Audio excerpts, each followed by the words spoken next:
네, 편집 없는 날선 토크의 진수 라이브 썰전 시간입니다. 김종배 시사평론가, 이동관 전 청와대 홍보수석 나와 있습니다. 두 분 어서 오세요. 네, 라이브 썰전 바로 시작하겠습니다.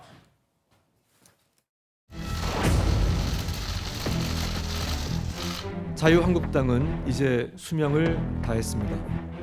존재 자체가 역사의 민폐입니다. 생명력을 잃은 좀비 같은 존재라고 손가락질 받습니다.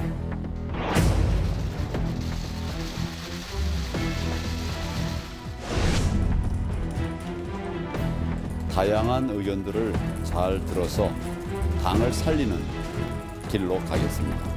총선 승리를 위한 그 큰 길을 뚜벅뚜벅 걸어가도록 그렇게 하겠습니다. 그래서 역할이 있다면 뭐든 헌신적으로 할 생각입니다.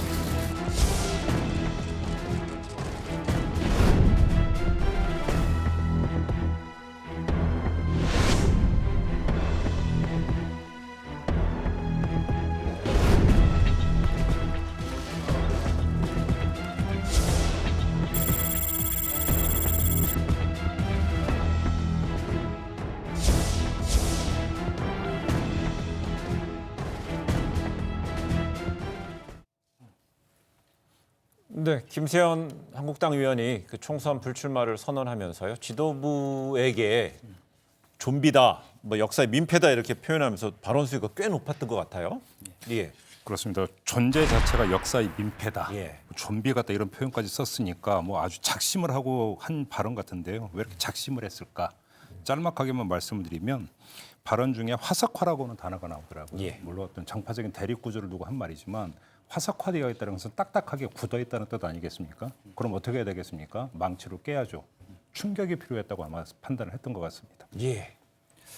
예, 한마디로 얘기하면은 올 것이 왔다 이렇게 평가할 수 있다고 봐요. 왜냐하면 사실은 그 어쨌건 탄핵 이후에 또 지난번 황교안 대표 체제 출범을 전후해서 한 번은 머리 터지더라도 그 철야 밤샘 토론을 벌이든 어떻게 말하자면 다른 방법을 동원하든 예. 결론을 냈어야 되는 거였거든요. 근데 그거를 계속 미루다가 이제 더 이상 미룰 수 없는 한계에 왔고 그것을 말하자면 이 본인의 그 불출마 선언이라는 것으로 표면화시킨 거죠. 그것이 이제 앞으로 보수 통합의 방향이나 이런 것에도 영향을 줄 수밖에 없는 네. 물갈이뿐 아니고 네. 그런 면에서 올 것이 왔다 이런 지금 생각이 중요한 점을 지적을 하신 것 같습니다. 저는 이게 개인적인 어떤 그 불출마 선언으로 한정이 되지가 않는 것 같아요. 네. 그러니까 김세현 의원의 그 선언문을 잘 읽어보면 복선이 깔려 있거든요. 하나만 제가 말씀을 드리면, 그러니까 그 민폐라고 표현하면서 깨끗하게 해체해야 한다. 완전한 백지 상태에서 새로 시작해야 한다. 한국당을 두고 이 이야기를 잘 추정을 해보면은요. 이게 어디하고 맞닿아 있냐면 유승민 대표가 이야기했던 새로운 집을 짓자라고 하는 거고 맥이 닿아있어요. 다시 예. 말해서 기존의 어떤 정당 체제를 허물고 제3지대에서 헤쳐모여 하자라는 이야기고 사실은 맥이 닿아있어요. 근데 참 재미난 지점이 이거에 대해서 황교안 대표가 오늘 했던 이야기를 보면 우리가 총선을 열심히 치를 것이고 서울의 성과가 없는 저부터 책임지겠습니다라는 얘기는 내 주도로 총선을 치르겠다는 얘기고 자기의 당 대표 권한은 내려놓지 않겠다는 뜻이 여기에 깔려 있거든요. 자, 김세현 의원의 발언과 황교안 대표 오늘 발언을 두 개를 매치를 하면 네. 보수 통합이라는 당이론 물밑에서 어떤 일이 벌어지고 있는지를 가늠할 수 있는 네. 중요한 힌트가 깔려 있다. 이 점을 좀 함께 봐야 될 것 네, 같습니다. 뭐 20대 국회에서요. 미리 이제 뭐 김세현 의원은 72년생으로 이제 당내 젊은 피라고 이제 분류가 되고 또 유승민 의원이랑 또 그 정책적인 면에서도 같이 이제 공조를 복당파죠. 예. 취해 왔었는데요. 조금 전에 이제 김종배 평론가가 얘기했던 그 황교안 대표의 오늘 발언 좀 들어보시고요. 이야기 좀 이어가도록 할 텐데요. 그 뭐 한번 들어보겠습니다. 예. 쇄신은 국민적 요구입니다. 반드시 이뤄내야 할 시대적 소명입니다. 확실하게 그리고 과감하게 쇄신해 나갈 것입니다. 만일 이번 총선에서도 우리가 국민들에게 제대로 평가받지 못한다면 저부터 책임지고 물러나겠습니다. 네. 지금 이제 그 우리 김세현 의원의 그 불출마 선언을 다시 또 저희가 번역을 한다면 이런 말이 될 거예요. 도로 새누리당으로는 안 된다. 근데 지금 보수 통합의 방향이라는 게 뭐냐면 자, 과거 새누리당에서 떨어져 나갔던 바른미래당 쪽 사람들, 특히 유승민 세력, 그다음에 뭐 기타 등등, 그리고 지금 그 물론 당연히 자유한국당 이거 합하면은 된다. 근데 네. 저희가 한 가지 여기서 정치는 과학이다는 얘기 저희가 여러 번 했는데 그 도로 한국당 만들면 도로 새누리당 만들면 총선에서 어떻게 이기느냐? 이길 수 없다 하는 얘기거든요. 네. 그렇기 때문에 이제 해체론도 나오는 것인데 중요한 것은 지난 20대 총선에서 졌잖아요. 이당했잖아요. 그러니까 합쳐서만은 안 된다는 것이 과학적으로도 입증이 되는 것인데 네. 과연 그러면 그 지금 보수 통합의 방향 이대로는 안 된다고 하는 것을 아까 유승민 그 대표와 결을 같이 하는 거라고 말씀을 하셨는데 저는 그래서 이거를 자유한국당 내부에서 사실은 우리 줄탁동기란 말 하잖아요. 안팎에서 이렇게 네. 이 껍질을 깨려면 예. 어미닭이 쪼우고 안에서 또 병아리가 쪼아서 뚫어내는 것처럼 예. 그런 상당히 그 연관된 움직임의 하나다. 좀 이따 좀 더 얘기하겠지만 예. 그렇게 볼 수 있다. 그래서 지금 진행되는 한마디로 보수 통합의 움직임 이거는 아니다라는 이미 선을 그은 예. 거예요. 맞아요. 예. 그러니까 저도 거기에 전적으로 동의를 하고요. 그러면서 바로 그 현주소가 네. 조금 전에 이제 그 영상으로 나왔던 황교안 대표의 말, 저부터 책임지고 물러나겠습니다라는 말이 사실은 지금은 안 물러난다는 뜻이에요. 간단히 이야기라면 총선이 끝나기 전에는 안 물러나겠다는 이야기인데 이 이야기는 어떤 이야기고 배치되냐면요. 황교안 대표가 보수 통합을 공식 제안하면서 기자들의 일문일답에서 뭐라고 했냐면 대표에서 그럼 물러날 수도 있습니까라고 질문을 했을 때 대표 자리는 중요하지 않습니다라고 대답을 한 적이 있어요. 네. 그러니까 통합은 그러니까 그때 모든 언론이 어떻게 해석을 했냐면 통합을 위해서는 내 대표 자리에 어떤 기득권도 내려놓을 수 있다는 뜻으로 해석을 했는데 네. 지금 이거는 지금 그런 게 아니라는 것이죠. 결이. 이렇게 되면은 지금 황교안 대표가 바라보고 있는 지점과 유승민 대표나 예를 들어서 김세현 의원이 바라보고 있는 지점이 다르다. 네. 이게 지금 노정됐다는 점이죠. 예, 그래서 보면은요, 김 의원은 또 이런 얘기, 일각에서는 뭐 총선 불출마하고 대신에 고향인 뭐 지역구인 부산에 내려가서 부산시장 출마할 거 아니냐, 보관이 있는 거 아니냐 물어봤더니 나가려으면 진즉에 나갔죠라고 이제 강하게 부정을 했고요. 또 그러면서 이제 주목하는 것이 그 뭐 저희가 이제 더불어민주당의 양정철 민주연구원장 얘기도 많이 합니다만은 거기에 이제 대비되는 그 자유한국당의 싱크탱크가 여의도 연구소, 지금 이제 여의도 연구원으로 이제 이름이 바뀌었는데 김 의원이 여의도 연구원장은 계속 맡겠다고 얘기를 했습니다. 그러면서 그 이유를 든 것이 여론조사를 가지고 불미스러운 시도가 있지 않을까 차단시키겠다 이렇게 했습니다. 네. 사실상 이제 조만간 여의도 연구소는 지금도 계속 여론조사를 하고 있고요. 총선이 다가오면 점점 더 여론조사 빈도가 높아지는데 그걸 가지고 뭐 불미스러운 시도가 있지 않을까. 이건 당권파. 예. 바로 를 그 변혁한 거 아닐까요? 친박을 이야기한다고. 예, 보죠. 그렇기도 하고 예. 이제 사실은 지난 그 20대 총선 때도 그 이 여론조사 공천을 둘러싸고 굉장한 논란이 많았어요. 예. 사실은 그게 도대체 어떤 기준으로 조사를 한 건지 나중에 공개도 안 됐고 그냥 결과만 이제 통보를 한 것이죠. 예. 누가 됐다 안 됐다 몇 프로 이겼다. 근데 그 사실은 그런 투명성에 대해서 담보가 안 돼 있기 때문에 공천의 공정성을 담보하는 사실은 이게 예. 출발점이거든요. 예. 그래서 저는 아까도 제가 줄탁동기라는 어려운 말까지 써가면서 얘기한 이유가 뭐냐면 이거는 또 거꾸로 안에서 나는 계속 말하자면 투쟁하겠다는 예. 얘기예요. 네, 맞아요. 당 개혁을 위해서. 예, 예. 그러니까 그 여의도 연구원장 자리에 무슨 자기가 연연하게 하겠다는 예. 것이 아니고 그래서 심지어 부산시장 얘기 나왔을 때 나를 모욕하는 거다라는 얘기가 예. 있잖아요. 그거는 저는 일리가 있다고 봐요. 결과적으로는 나중에 그렇게 될 수 있을지 모르지만 지금은 상당한 진정성을 갖고 하는 것은 맞고 알겠습니다. 더 중요한 것은 바로 공천 개혁의 출발점이 사실은 객관적인 평가잖아요. 예. 평가 그리고 그 측정.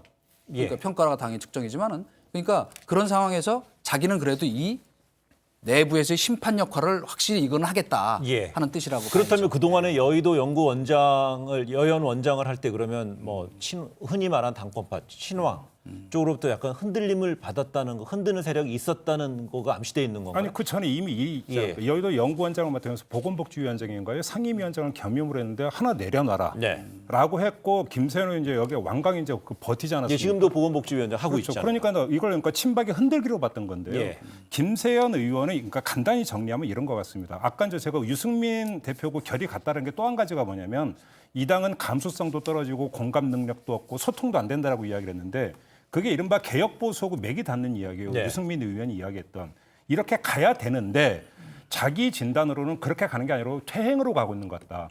황교안 대표를 앞세워서 결국은 친박이 다시 당을 접수하려고 하고 있는 것이 아니냐. 네. 근데 만약에 총선에서 친박이 주도권을 쥐고 공천을 이런 식으로 가버리면 이 당은 정말 미래가 없다. 예. 그래서 나는 내려놓는데 그것만은 막겠다.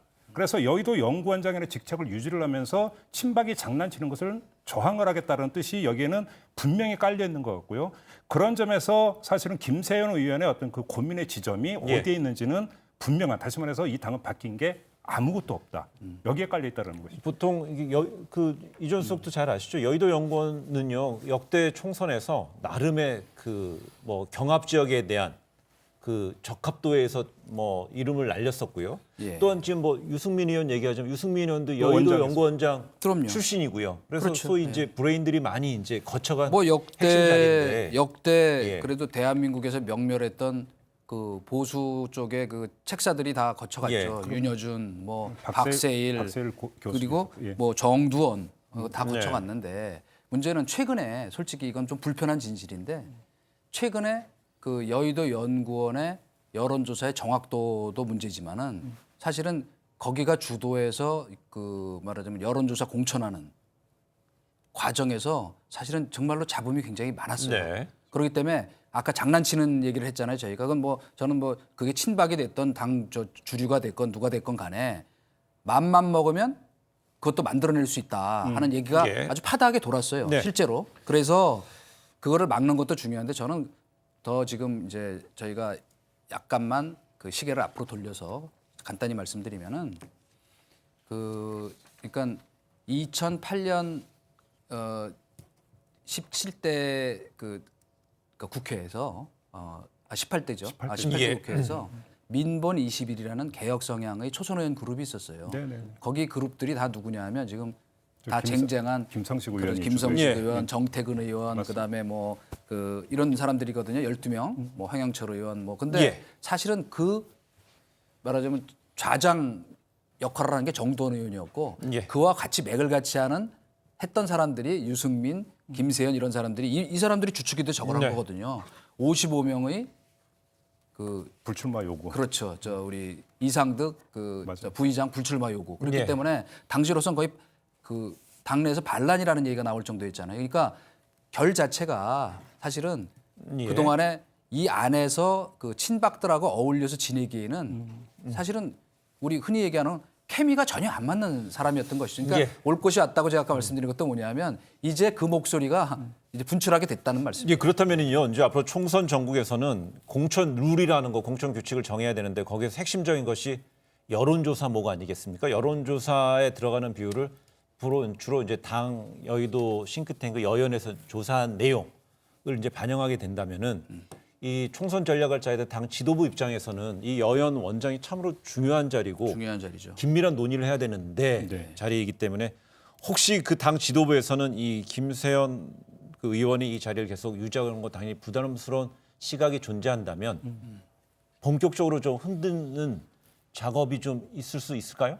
그럴 수도 이제 배제할 수가 예. 없죠. 만약에 그 김세현 여의도 연구원장 보고 물러나라는 움직임이 포착이 된다면 본격적으로 공천을 앞두고 다시 개파 싸움이 시작이 예. 된다라고 해석을 해도 제가 볼 때는 전혀 무리한 해석은 아니다. 예. 일단 이렇게 봐야 될 것 같고요. 이 문제가 왜 중요하냐면 단적인 예가 이런 게 있어요. 여의도 연구원에 조금 전에 말씀하신 대로 여의도 연구원에 사실은 공신력은 많이 떨어졌어요. 과거에 비하면. 네. 근데 과거에는 여의도 연구소 시절의 여론조사는 상대 정당인 민주당에서 그 조사 결과를 입수하려고 상당히 노력을 했던 그만큼 정밀했기 때문에 이 점이 하나가 있고요.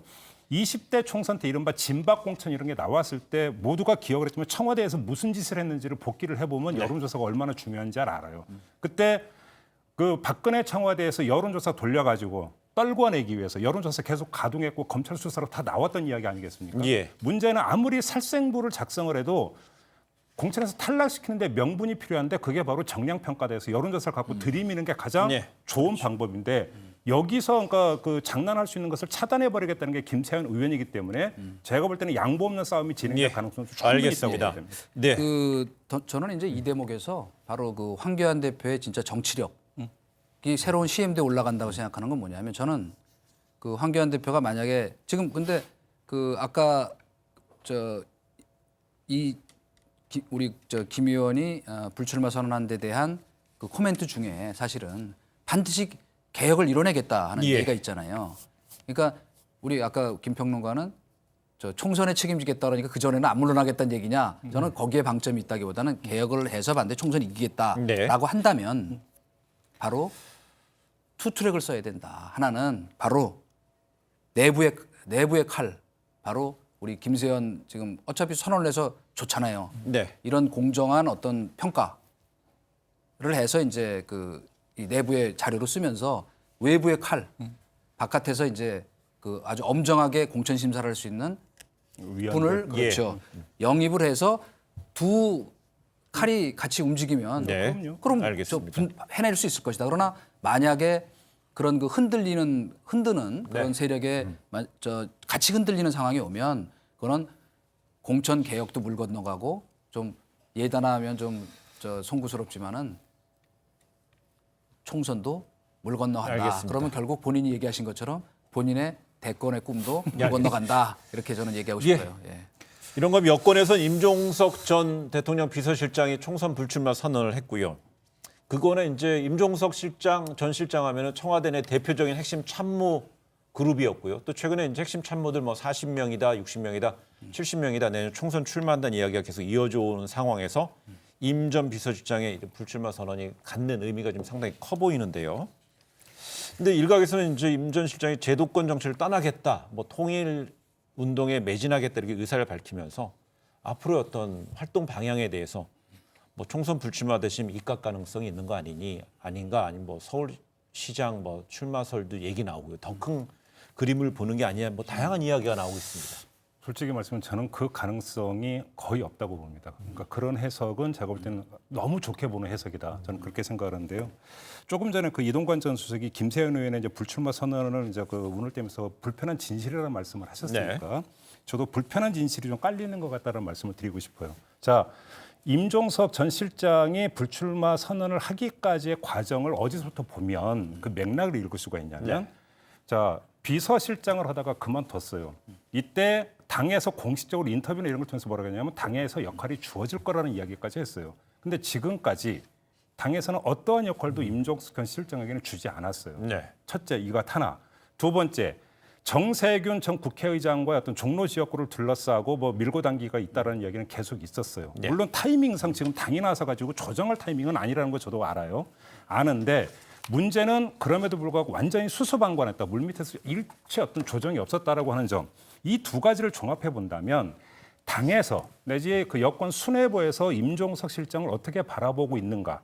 사실은 이거부터 체크해 들어갈 필요가 있다. 네. 제가 볼 때는 그런 점에서 중용하기 위해서 불출마 선언과 중용을 대비해서 불출마 선언을 한 게 아니라 오히려 사실은 거의 모든 걸 내려놓는 엄밀하게 얘기하면 제도권 정치라는 범주 안에요. 장관도 정무직이에요. 그것도 제도권 정치고 네. 서울시장도 제도권 정치예요. 근데 본인이 그렇게 이야기를 했다는 것은 본인이 부정했는데 왜 언론은 또 거꾸로 해석을 하냐는 네. 거죠. 저는 그런 점에서 맥락을 지금 정반대로 읽고 있는 게 아닌가 오히려 그런 생각이 듭니다. 예, 그 원래 불편한 진실이라는 게 재미가 없는 겁니다. 사실은 이게 무슨 그런 여러 가지 우리 정치적 상상력을 북돋우는 이런 쪽으로 가야 되는데 저는 지금 정확하게 짚었다고 생각하는 게 첫째는 그 현실론이에요. 현실적으로 뭐 다 짚은 대로 종로를 뚫고 들어간다는 게 사실상 어려워요. 네.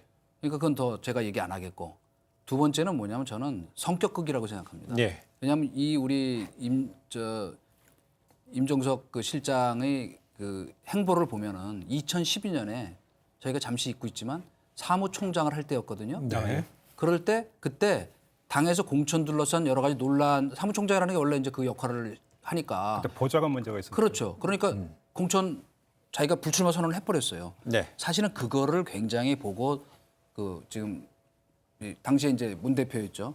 문 대통령이 높이 평가해서 비서실장을 기용했다 하는 예의가 있을 만큼 말하자면 어떤 그 타이밍이 오면 뭐 좋게 얘기하면 결기고 네. 그 또 다른 면에서는 호기 있게 그걸 던지는 그런 성격극도 작동을 한 거다. 그래서 이 측근의 얘기 중에 보면 그런 얘기가 있잖아요. 뭐 비가 오니까 비도 오고 했다는 것은 그런 말하자면 그 자기의 그 사람이 그 정치판을 보면 저도 대부분 그 성격극의 범주에서 못 네. 넘어서는 수가 많더라고요. 그래서 일단 거기까지만 예, 조금 전에 얘기할게요. 말씀하신 게 이제 네. 비 얘기에서 이제 불출마 이유에 대해서 측근이 여기에 대해서 이제 오랫동안 고민해온 일이다. 뭐 그냥 비가 와서 결행했을 뿐이야. 오늘 비가 오길래 이렇게 이제 점점점 했는데요. 거기에 이제 담겨 있다 그 예. 함의가. 제가 볼 땐 그 비가 와서 결심했다는 데는 제가 볼 때는 아주 함의가 걸리는데 뭐냐면 비가 오면 어떻게 됩니까? 사람이 우울해지고 다운되죠. 예. 저는 거기에 아주 우회적으로 임종석 전 실장에 대한 어떤 처지가 비유적으로 전달돼 있다. 무슨 얘기냐면 이거는 제가 볼 때는 간단히 정리하면 좌절 모드라고 보는 게 저는 맞다고 생각합니다. 근데 비가 오면요 우울해지는 분도 있고요. 뭐 기분이 막 이렇게 막 저거 너무- 상쾌해진다는 분도 있어서요. 누가요? 있습니다. 전만 재중이 씨으로 말씀. 미세먼지 없어지니까 예, 임종석 전 실장은요, 이거 여권 내 대표적인 86 그룹으로 이제 분류되죠. 그래서 이제 때문에 임 전 실장의 이 깜짝 선언으로 민주당 내 이제 386 지금 이제 586 그룹으로 이제 돼 있는데요. 역시 주목되는 상황인데요.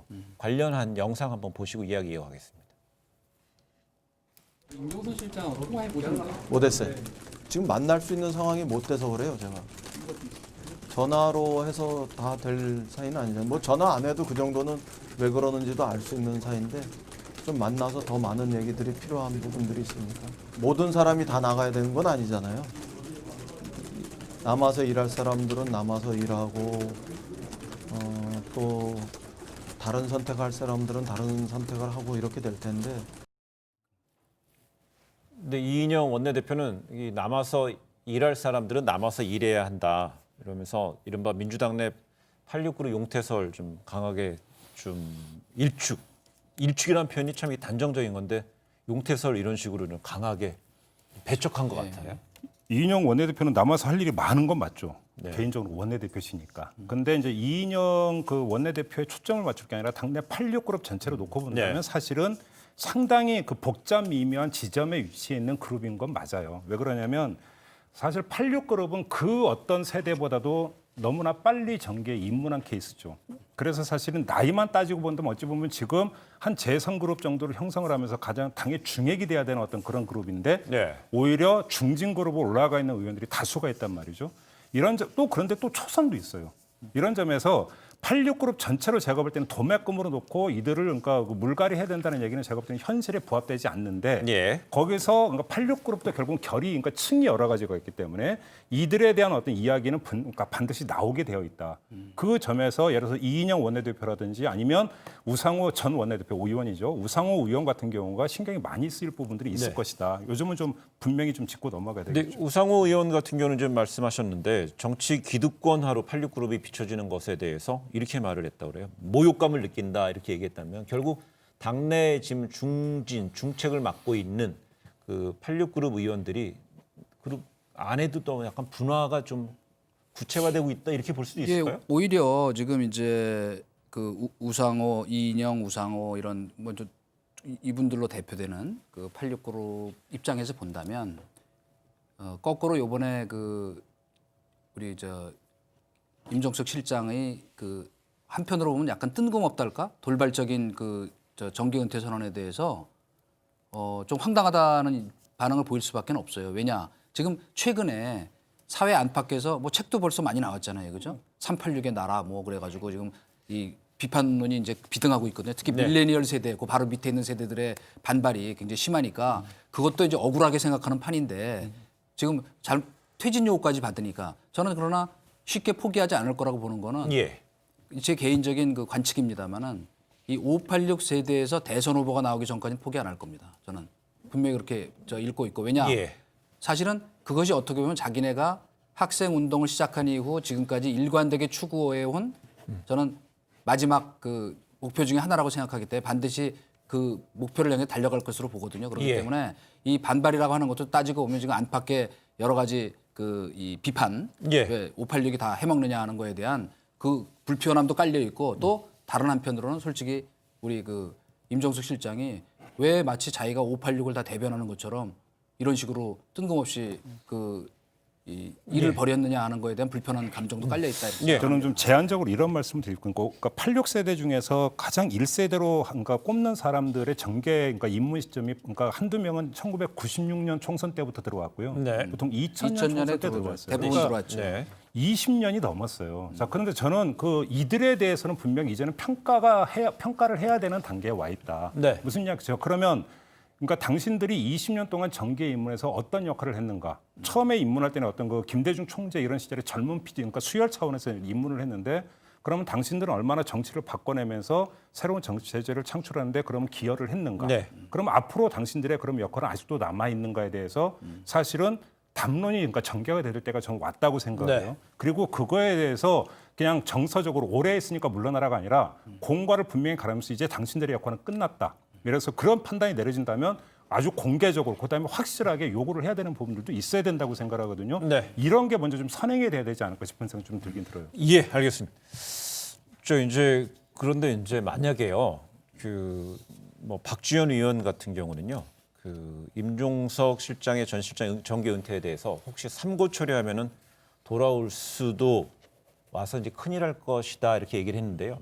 그렇다면 결국은 조금 전에 두 분이 말했었던 결에서 약간 현재 그 비서실장 초대 비서실장을 하고 1년 한 7개월 만에 물러난 이후에 또 다른 어떤 역할이 주어지지 않은 것에 대해서 아까 지금 말한 대로 김평론 서운함 뭐 이런 식의 정서적인 측면이 작용했다고 박지원 의원도 분석했다고 봐야 되나요? 그것도 뭐 저 중요한 요소라고 저는 보지만은 사실은 우리 이 임종석 실장은 예. 원래 친문의 핵심이 아니에요, 사실은. 586 그룹에 속해 있지만은 저 친문의 핵심 기류가 아니기 때문에 사실은 최근에 뭐 그 실장을 물러나는 과정은 물론이고 실장 재직 중에도 그 갈등설이나 불화설이 나돌았지만 특히 실장을 그만두고 난 이후에는 거의 일방적으로 지금 양정철 그 원장의 이 파워가 그 확대되는 과정에서 소외감을 느낀 것도 사실이거든요. 그러니까 아까 현실론 얘기했던 것 중에 그것도 굉장히 중요한 요소고 결국 그렇기 때문에 지금 한편에서는 지금 이 퇴로가 지금 마땅치 예. 않았다 예. 하는 평가가 나오는 것도 이제 그런 것들이 아니라 도매 말 싶어요. 이준석이 진단한 불화설 갈등설의 실체가 어떻게 봐야 되는 건가요? 이해해야 되나요? 그건 그 사실은 이제 그 여의도에 이제 풍문처럼 떠돌고 있는 건 사실인 것 같아요. 예. 근데 이제 그 확인은 안 되고 있고 네. 오히려 대외적으로 나타난 모습은 사진을 통해서 나타난 것은 아주 친근한. 네. 그래서 어떤 양정철 원장이 이제 그 해외를 돌 때 어떤 책을 일본. 펴냈는데 어떤 그에 대해서 출판 기념회를 국내에서 올 때 실장이었음에도 현직 실장이었음에도 불구하고 달려와서 축하를 한다든지 예. 이런 모습은 있었는데 그 일전에 그거에 대해서 이동관 전 수석은 사진의 정치학 얘기를 예. 표현하셨네요. 오히려 그게 가리는 역할을 한다 이런 말씀하셨는데 그 정도로만 말씀을 좀 드려야 될 것 같고요. 박지원 의원의 이야기는 이렇게 이해를 해야 될 것 같습니다. 정치는 생물이라고. 예. 사실은 임종석 전 실장의 좌절은 어디서 있었냐면 20대 총선 때 당내 경선에서 패배를 한 게 사실은 큰 치명적인 좌절이었어요. 정치 신이 가산점을 주는 바람에 네. 지금 강병원 의원이고요. 당내 경선에서 패배를 했고 사실은 그런데 화려하게 어떤 그 청와대 비서실장으로 이제 부활을 했던 케이스가 되는 것이기 예. 때문에 문제는 총선 이후에 이제 여권 내 역학 구도가 또 어떻게 조정이 되느냐, 변동이 되느냐에 따라서 이래서 임종석 전 실장의 어떤 그 자신의 그 위치, 네. 그다음에 기반이 또 달라질 여지는 얼마든지 있죠. 다만 지금 이 시점에서 본다면 어떤 용태이기보다는 네. 밀려난 측면이 오히려 더 큰 것이 아닌가 이렇게 보는 게 좀 예, 맞을 오늘 두 분의 이제 진단은요. 오늘과 뭐 내일 사이 이제 며칠 사이에 그 만약에 청와대 내에 그다음에 정치권 여권 내에 있는 소위 이제 86그룹 내 주요 인사들의 어떤 구체적인 입장 표명 그리고 또한 그 청와대 참모진들로서 내년 총선 출마를 준비 중인 인사들로부터 어떤 입장이라든지 움직임 속에서도 그 기류 어떤 배경을 좀 읽는 중요한 단초가 되지 않을까 싶다는 생각을 해보겠습니다.